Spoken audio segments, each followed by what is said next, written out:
Dear students, today we will learn about cell cycle or cell division. Let's start this with a very simple concept that what is cell cycle? Cell cycle basically is a concept related with how a cell passes through different phases to divide into two daughter cells. So if I repeat that what is cell cycle? Cell cycle is consisting of all those events and phases through which a cell passes and eventually divide into two cells. Normally the cell has two parts. The first part is called as interphase and the second part is called as M phase or mitosis phase. If you see on your screen, the cell is further divided into certain specific portions or phases which are named as G1 phase, S phase and G2 phase. And every phase perform a specific function. For example, G1 will play a specific role and S phase will also play another role which is different from the G1 phase, and same is the case with the G2 and M phase. So every phase perform a specific function. So now we will look towards the functions which are happening in the G1 phase. So in G1 phase, the cell prepare the proteins or enzymes that are necessary for the replication of DNA. So all these things will be happening in the G1 phase. In S phase, actual replication occurs. Okay, and in the G2 phase, again the cell will make some kind of proteins that further guide the cell to move towards the next step. So all these steps are necessary for a proper functioning or proper cell cycle division. And in whole process, there are certain checkpoints which guide the cell throughout the cell cycle. And now we will look forward towards those checkpoints. The first checkpoint is between G1 and S phase. The second checkpoint is between S and G2 phase, and the final checkpoint is in the M phase. So as I talked earlier, that every checkpoint is performing a specific function. So let's have a look on the function of every checkpoint. This first checkpoint, in which the function of this checkpoint is to check the ratio of cytoplasm to nucleus ratio. If there is appropriate cytoplasmic to nucleus ratio, then it will allow cell to move from G1 to S phase. If there is no suitable cytoplasmic to nucleus ratio, then it will not guide cell to go towards the next phase. So let's have a look on towards the function of the second checkpoint. The second checkpoint checks whether there is a proper replication occurred or not. If there is a proper application, then it will allow cell to move forward. Otherwise, it will halt the process. Halt mean to stop for a while and repair. Okay. The function of second checkpoint is to check whether there is a proper application occurs or not. So now let's uh, have a look on the function of the third checkpoint. The third checkpoint checks the proper alignment of microtubule assembly. So these are the functions which are performing by these checkpoints. So cell cycle means all the events which are occurring in a cell when it is going to divide from one cell into two cells. Cells have to basically make more cytoplasm, or you can say more organelles, and especially DNA should be replicated and equally divided into two daughter cells. Now, let's have a look at the first G1 phase, in which the cell is getting ready for the synthesis of DNA. So it is called as pre-synthetic phase. And then DNA replication starts in the S phase. After this, the cell enters into the preparation that how replicated DNA should be divided for two cells. For example, here it will make the proteins that are related with spindle formation. Once those proteins which are required for the division of cells, they are made, and then cell will start separating its chromatids and go through the process which will make two daughter nuclei and eventually two daughter cells. That is mitosis, and mitosis ends up here. But in some tissues or cells, uh, they might go again into proliferation, and in other tissue cells may exit out of the cell cycle and start resting, and then they can come into cell again if there is appropriate stimulus for the proliferation. Now there are some tissues in our body that are continuously multiplying. It means as soon as the cell completes its mitosis, it gets entered into the G1 phase, and it does not enter into the G0 phase, and G1 is again started doing its function. So there are some tissues or cells in our body which are continuously dividing. For example, skin cells, they are multiplying all the time. Another example is gastrointestinal cells. These type of cells are continuously dividing because the skin is growing every time, and same is happening in case of gastrointestinal cells. These cells, these cells always remain in working phase, in working position, just like from G1 to S phase, and then G2 phase, then again go into the G1 phase. So these type of cells are called as labile cells. So these cells which are multiplying all the time in the tissues, and these cells, once they complete mitosis, they do not enter in G0 phase. Once they complete one division, then they go for the next. So they are called labile cells. Okay, there are some cells which remain in G0 phase, and these genes are doing housekeeping functions. But under certain stimulus or under certain stimuli, they can be forced to go back into the cell cycle. The example of this type of cells are liver cells. The liver cells stay normally in G0 phase, but if they get some cut under the presence of some stimuli, then it will again go towards the G1 phase of the cell cycle. Cells in the kidney is another example of this type of cells. So overall, these cells are known as stable cells.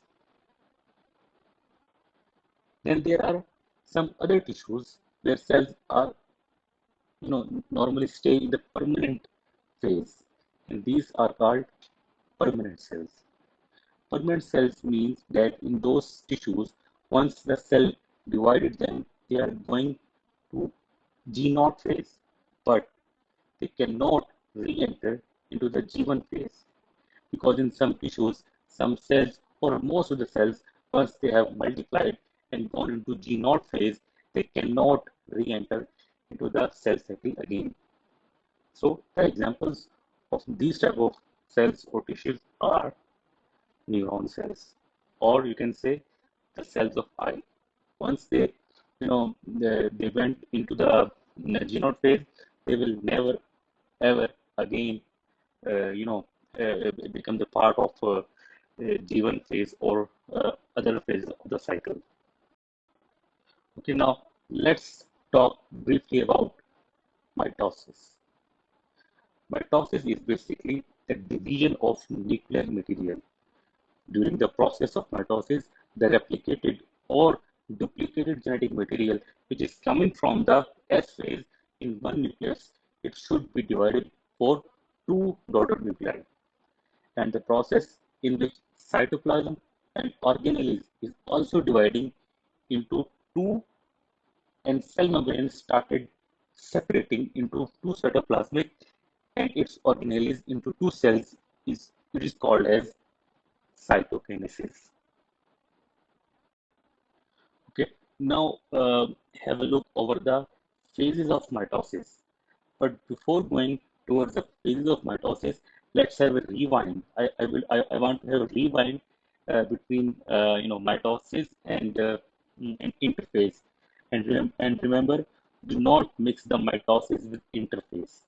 You know, interphase is basically when the cell is planning to divide, or you can say getting ready for division. That include G1 phase, it is also known as pre-synthetic phase, then synthetic phase, and then G2 phase, or it is also known as pre-mitotic phase.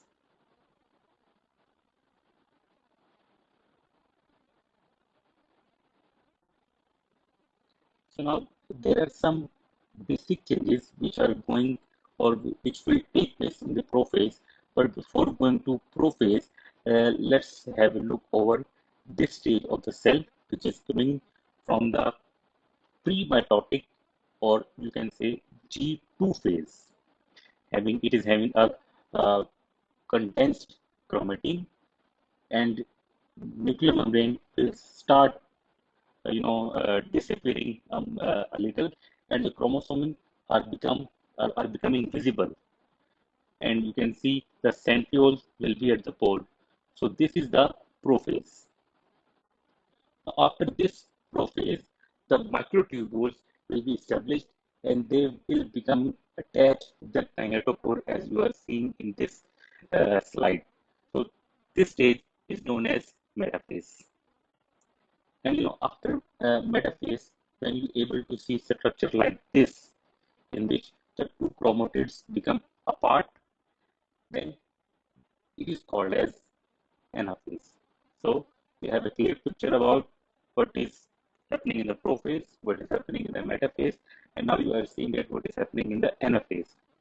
And now let's move towards the very last part. At the very end, there is a telophase in which the cell will start dividing its cytoplasm, and the cell is planning to become to two daughter cells. So this is a whole overall overview and some detail related to the cell division and mitosis. And in the next lecture, we will be talking about some stages in the and phases of the meiosis.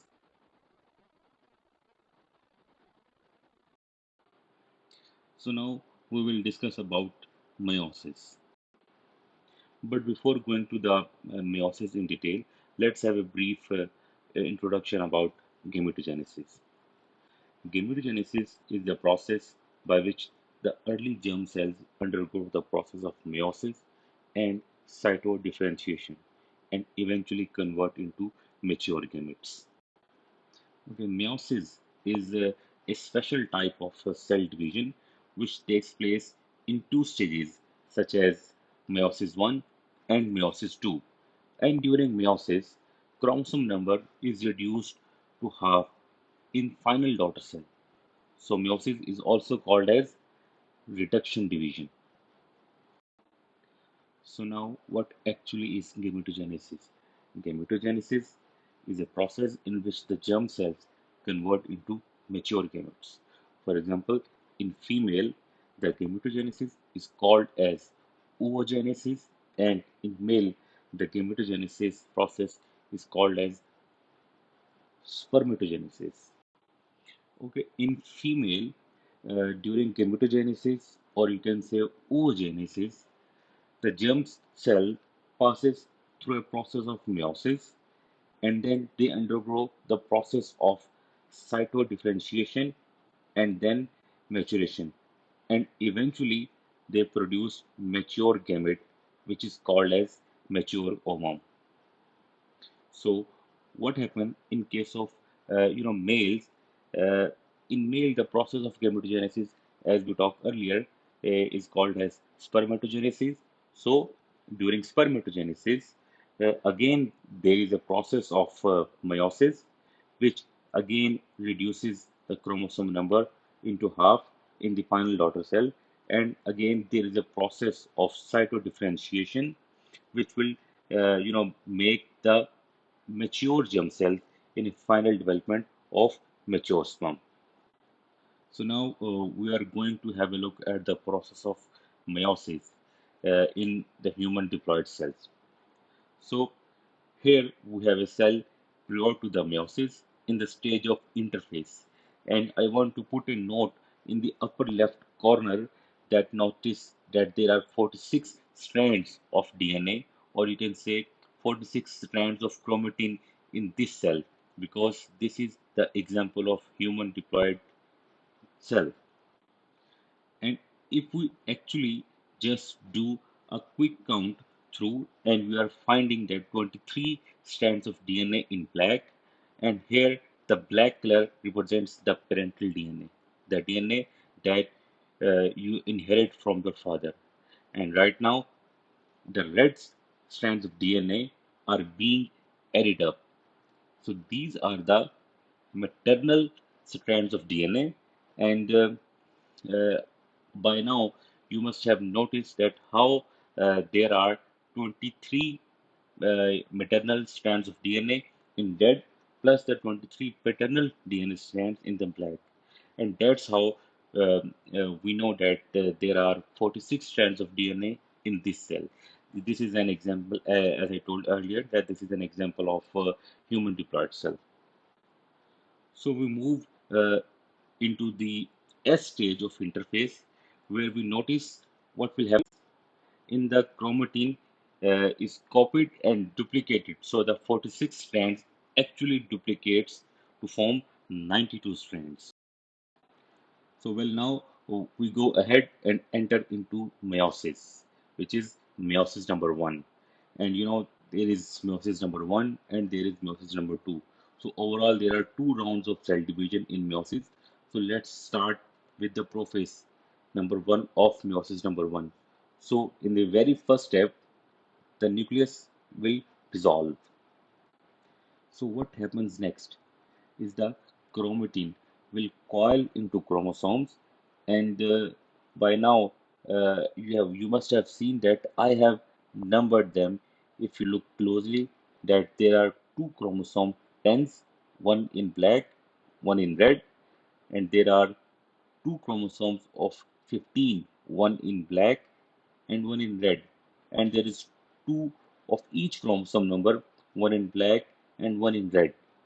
And during the process of synapses, these chromosomes pair, these homologous chromosomes will pair with one another. So notice what's happening.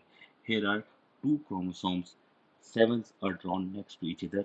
The two chromosome 5s are also grouped next to each other. The two chromosomes of 20s are also grouped next to each other. And these form grouping of what are actually called as tetrad. There's one tetrad of made up of two chromosomes 2s, and there's another tetrad made up of two chromosomes of 5s.